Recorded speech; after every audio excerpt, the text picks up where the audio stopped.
Hay que decirlo temprano en la mañana. Hoy estamos tocando un tema muy especial con nuestro panel de salud.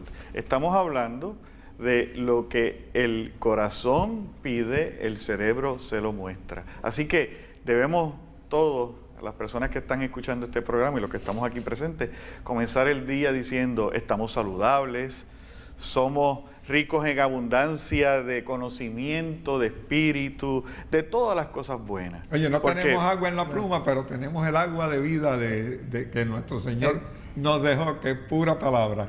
Edwin, permíteme decir un Sí, sistema, adelante. una manera que yo vivo. Tú sabes que hablamos de los 5 sentidos y siempre se muchas películas para del sexto sentido y el séptimo sentido. Y el sexto sentido, en la tradición esta más modernista, lo ponen como que es el tercer ojo, ¿verdad? Eso es una teoría que yo nunca la he encontrado, pero siempre lo voy a hacer.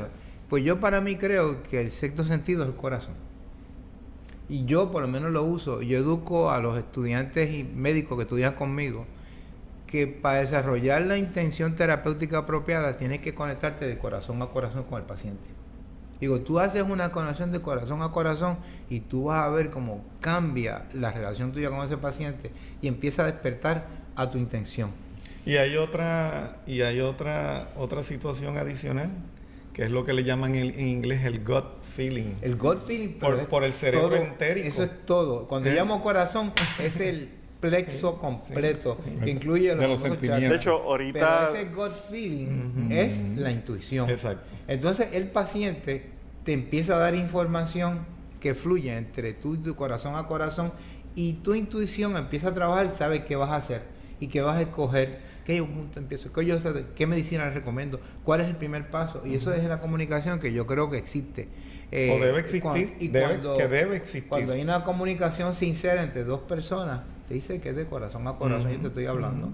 Y para mí, ese órgano, ese sexto sentido, yo lo uso mucho. Ahora que tú dices que corazón, debiera ser el primer sentido, no el sexto, no el último. Y hablando de corazón, fíjate que inclusive las lesiones del corazón, por ejemplo, lesiones de miocardio, lesiones de válvulas, del lado izquierdo del corazón al lado derecho del corazón, todo eso tiene una afinidad directa con lo que está pasando acá arriba, en la mente y en el psiquis de esa persona, que cuando por ejemplo se retiró, trabajó toda la vida para retirarse. Entonces cuando se retira, y esto es un caso que se me repitió muchas veces en la oficina, y yo le hablo a ustedes más con la experiencia que con la teoría, ¿verdad?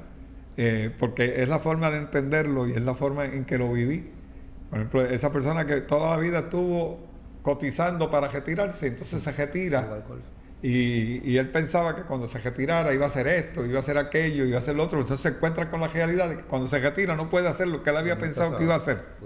Y entonces se frustra, se sienta en un sillón y empieza ahí a deteriorarse rápidamente, enfermarse. Y no hay quien lo saque de ahí. Y entonces no hay forma de tú hacerlo ver que está fuerte, que está joven, que está sano. Pero entonces él se va enfermando mentalmente primero, y esa enfermedad mental primeramente le afecta a las piernas, le afecta el sistema circulatorio, le afecta el corazón, y ahí le da un infarto sentado en ese mismo sillón, le da el primer infarto. ¿Ves? Y cuando le da el primer infarto, entonces él ahora se siente más incapacitado todavía de lo que estaba, porque ya en cualquier momento se va a morir. De hecho, si le da un segundo, porque eso se lo hacen saber en el hospital, si le eso da, es así.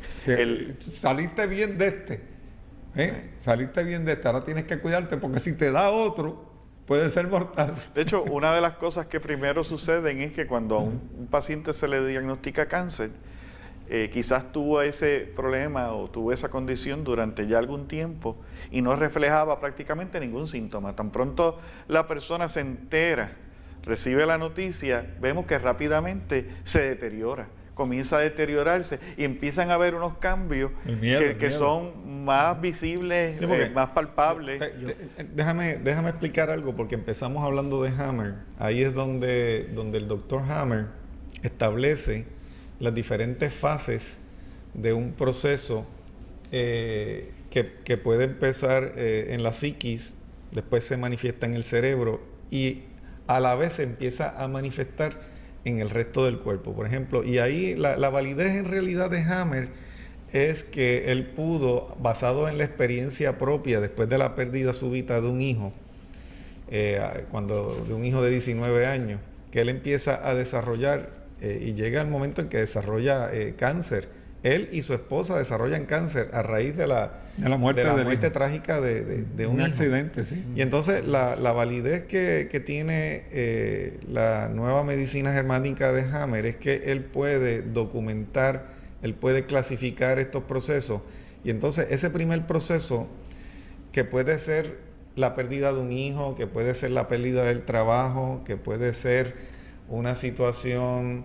un divorcio, todo este tipo de cosas, la pérdida de una propiedad, desarrollan un foco inicial que empieza a producir unos cambios en el cuerpo que no se van a identificar hasta que haya una manifestación física, por ejemplo, la salida de un tumor.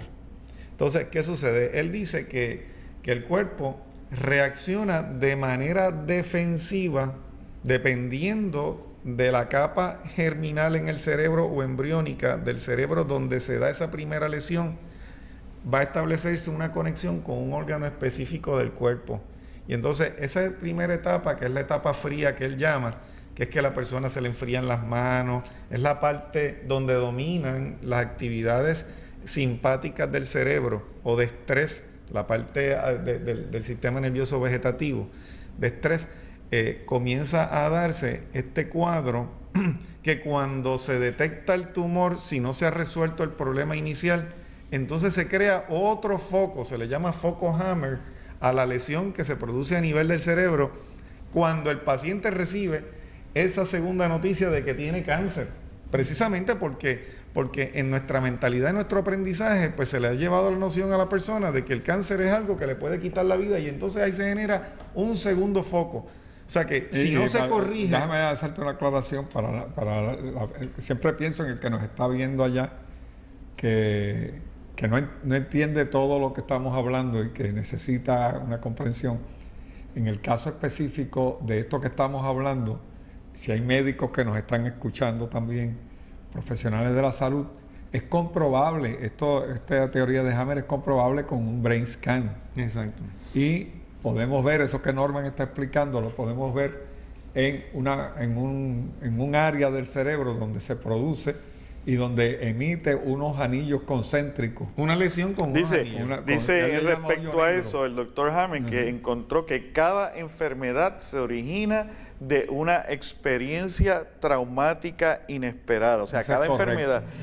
Y precisamente dice que esto al mismo tiempo se puede comprobar con el escáner específicamente la parte del cerebro que se afecta corresponde biológicamente a cada trauma en específico. Exacto. O sea, que cada trauma puede afectar una área diferente del cerebro con una degeneración del tejido o una pérdida funcional. Está determinado por el tipo exacto del conflicto traumático en específico. Hay una correlación exacta. Yo tengo que participar, aquí sale la parte mía profesional, médica, científica. Hacer un análisis crítico de esa posición, porque yo no creo en lo absoluto. En aquello que todo tiene que hacer, yo creo que ahí caemos. Y ahí está cayendo un error. Y se está llevando al extremo. Yo no creo que toda enfermedad parece así. Aunque podríamos decirlo que si no ocurre el trauma, lo que pasa es que puede ocurrir en un familiar o en la genealogía. Puede ser a la inversa. Puede ser que la enfermedad traiga el trauma cerebral. También puede ser. Pero la relación es infalible, o sea, siempre la vas a encontrar siempre ahí.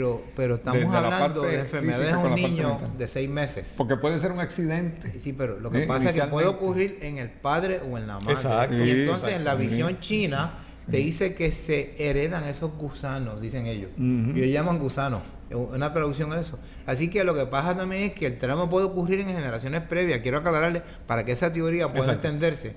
Tenemos que entender que el trauma emocional es en cualquier generación previa. Sí, pero lo que usted trae y no podemos decir descarta. que de esta vida va a aparecer en esta vida. Sí, Y pero yo no quiero se aclarar descarta la teoría de Hammer, no se descarta. Porque si vino eso. hereditaria. La teoría que él interpreta, Sí. vuelvo y digo, doctor, que exacto. está interpretando algo que viene tradicionalmente de hace muchos años. Las emociones como causa de la Exacto. enfermedad. La emoción se puede ir pasando a través de la genética de una generación a otra.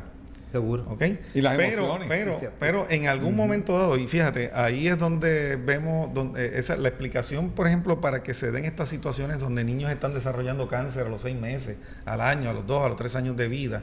Ahí precisamente se puede ver el foco del trauma en el padre, en la madre, en los abuelos, en alguna generación, de una situación que no se resolvió.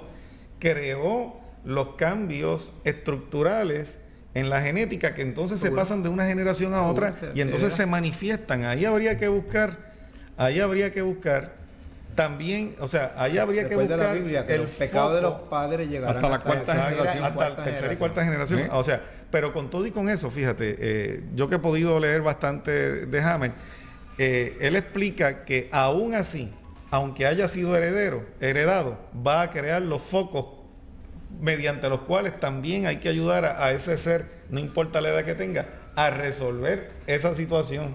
Que no, De hecho, no la creó él, no la exacto. creó él. Sentimos La primero heredó. de lo que podemos Pero ahí yo entender. trabajo. Fíjese que un bebé en el vientre puede sentir los sentimientos Sí. de los que están alrededor suyo, específicamente Correcto. de la mamá, antes de Rechazo. poder entender las palabras per se que se le puedan dirigir hacia él. Seguro. O sea, que se siente antes de poder razonar. Pero vamos a seguir hablando de este interesantísimo tema después de la pausa. Así que no se vayan, que hay que decirlo, continúa.